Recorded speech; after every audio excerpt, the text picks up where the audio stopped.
കാർഷിക വാർത്തകൾ. നാണ്യവിള കമ്പോളത്തിൽ നിന്നുള്ള വാർത്തകൾ. വെളിച്ചെണ്ണയ്ക്ക് കൃത്രിമ വിലക്കയറ്റം, പിന്നിൽ തമിഴ്നാട് ലോബി. അധികൃതർ നടപടിയെടുക്കുന്നില്ലെന്ന് കർഷകർ.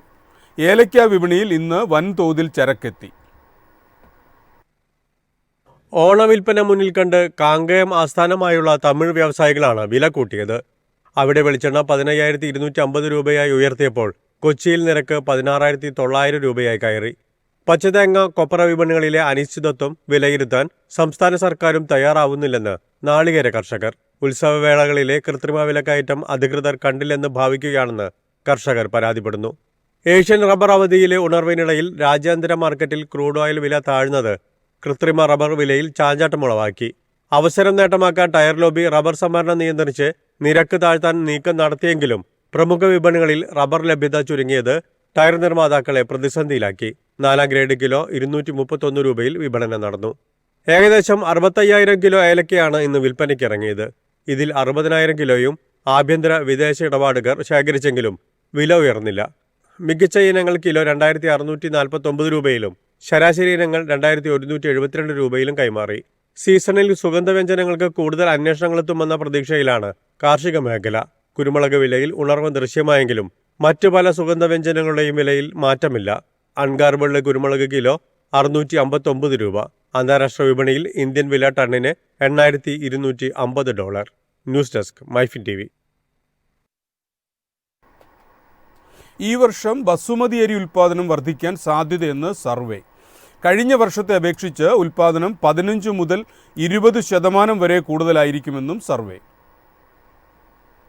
അനുകൂലമായ മഴ ലഭിച്ചത് കാരണം ഈ വർഷത്തെ ബസ്മതി വിളയിൽ 20% വർധന പ്രതീക്ഷിക്കുന്നതായി all India rice exporters association. എന്നിരുന്നാലും വരാനിരിക്കുന്ന വിള സർവേക്ക് ശേഷം കൃത്യമായ കണക്കുകൾ സ്ഥിരീകരിക്കും. നേരത്തെ വിതച്ച ഇനങ്ങളായ പൂസ ബസ്മതിയുടെ വില കിൻഡലിന് 2,300 മുതൽ 2,600 രൂപയായി കുറഞ്ഞു. നല്ല വിളവും ഇറാന്റെ ഇറക്കുമതി നിരോധനവും വിലയിടിയാൻ കാരണമായി. ഈ വെല്ലുവിളികൾക്കിടയിലും ഇന്ത്യയുടെ ബസുമതി അരി കയറ്റുമതി ഏപ്രിൽ മുതൽ ജൂലൈ വരെ 15% വർദ്ധിച്ച് $2.36 ബില്യൺ ഈ വർഷം ബസുമതി വിളയുടെ കൃഷി വർദ്ധിപ്പിക്കുന്നത് ഗുണം ചെയ്യുമെന്നാണ് സർവേകൾ ചൂണ്ടിക്കാട്ടുന്നത്. ഇത്തവണ നല്ല മഴ ലഭിച്ചത് കൃഷിക്ക് ഗുണം ചെയ്തിട്ടുണ്ടെന്നാണ് കർഷകർ വ്യക്തമാക്കുന്നത്. കഴിഞ്ഞ വർഷം കൃഷി മെച്ചപ്പെട്ടത് ബസുമതി കൂടുതൽ പ്രദേശങ്ങളിൽ കൃഷി ചെയ്യാൻ കാരണമായിട്ടുണ്ട്.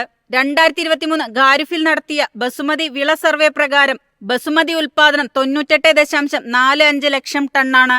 News desk, MyFin TV. കർഷകർക്ക് ഔദ്യോഗിക തിരിച്ചറിയൽ കാർഡ് സംവിധാനവുമായി കൃഷിവകുപ്പ്. കൃഷിവകുപ്പിന്റെ കതിർ ആപ്പ് മുഖേന രജിസ്ട്രേഷൻ പൂർത്തിയാക്കി കാർഡ് നേടാം. കർഷക സേവനങ്ങൾ ദ്രുതഗതിയിലും സുതാര്യമായും ഉപഭോക്താക്കളിൽ എത്തിക്കുകയെന്ന ലക്ഷ്യത്തോടെ സംസ്ഥാനത്തെ കർഷകർക്ക് ഔദ്യോഗിക തിരിച്ചറിയൽ കാർഡ് ഏർപ്പെടുത്തി കൃഷിവകുപ്പ്. കാർഡിന്റെ സംസ്ഥാനതല വിതരണോദ്ഘാടനം കൃഷിമന്ത്രി P. പ്രസാദ് നിർവഹിച്ചു.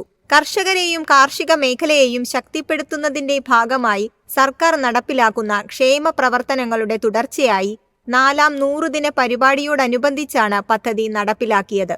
സ്വന്തമായും പാട്ടത്തിനും കൃഷി ചെയ്യുന്ന കർഷകർക്ക് കാർഡ് സ്വന്തമാക്കാം. കാർഷിക മേഖലയിലെ സേവനങ്ങൾ കമ്പ്യൂട്ടർ അധിഷ്ഠിതമാക്കുക, സേവനങ്ങൾ ദ്രുതഗതിയിൽ ലഭ്യമാക്കുക എന്നിവയാണ് പദ്ധതിയുടെ ലക്ഷ്യങ്ങൾ. കൃഷിവകുപ്പിന്റെ പദ്ധതി നിർവഹണത്തിൽ ഗുണഭോക്താക്കളെ കണ്ടെത്തുന്നതിനും സമയബന്ധിതമായി ആനുകൂല്യങ്ങൾ ലഭ്യമാക്കാനും കഴിയും. സ്മാർട്ട് ID കാർഡ് മുഖേന ഇടനിലക്കാരില്ലാതെ ഉൽപ്പന്നങ്ങളുടെ നേരിട്ടുള്ള വിപണനത്തിനും വഴിയൊരുക്കും. News desk, MyFin TV. Kharif വിളവിനെ മഴ പ്രതികൂലമായി ബാധിച്ചേക്കും. രാജ്യത്ത് പലയിടങ്ങളിലും അധിക മഴ ലഭിച്ചത് വിളനാശത്തിന് കാരണമായെന്നാണ് വിലയിരുത്തൽ. കഴിഞ്ഞ സീസണിൽ ഖാരിഫ് വിളകളുടെ ഉൽപാദനം മികച്ചതായിരുന്നു. എന്നാൽ ഇത്തവണ മഴയും വില്ലനാകുമെന്നാണ് വിലയിരുത്തൽ. ഒക്ടോബറിലെ വിളവെടുപ്പ് കാലയളവിലെ മഴ നെല്ല്, പയറുവർഗ്ഗങ്ങൾ, എണ്ണക്കുരു തുടങ്ങിയ വിളകളെ പ്രതികൂലമായി ബാധിക്കുമെന്ന ഭയത്തിലാണ് കർഷകരും വ്യാപാരികളും. ഖാരിഫ് സീസണിലെ വിത്തിടിയിൽ 2 ആഴ്ച കൂടി തുടരാൻ സാധ്യതയുണ്ട്. കഴിഞ്ഞ വർഷത്തേക്കാൾ കൂടുതൽ പ്രദേശങ്ങളിലാണ് ഇത്തവണ വിതച്ചത്. കാർഷിക മന്ത്രാലയത്തിന്റെ ഏറ്റവും പുതിയ കണക്കുകൾ പ്രകാരം കൃഷി വിസ്തൃതി വർഷം തോറും 2.15% വർദ്ധിക്കുന്നുണ്ട്. News desk, MyFin TV. കമ്പോള നിലവാരം. ഇന്നത്തെ കമ്പോള നിലവാരം RSS 4 229, RSS 5 226, ലാറ്റക്സ് 136, ജാതിക്ക 260, ജാതിപത്രി 1500 മുതൽ 1700 വരെ, ഗ്രാമ്പു 950, അടയ്ക്ക 250, കാപ്പിക്കുരു 220, കൊക്കോ പരിപ്പ് 300, കുരുമുളക് ഗാർബിൾ 68,000, കുരുമുളക് അൺഗാർബിൾ 66,000, ഏലക്ക 2100 മുതൽ 2250 വരെ, വെളിച്ചെണ്ണ 16,900, കൊപ്ര 11,250, ചുക്ക് 37,000.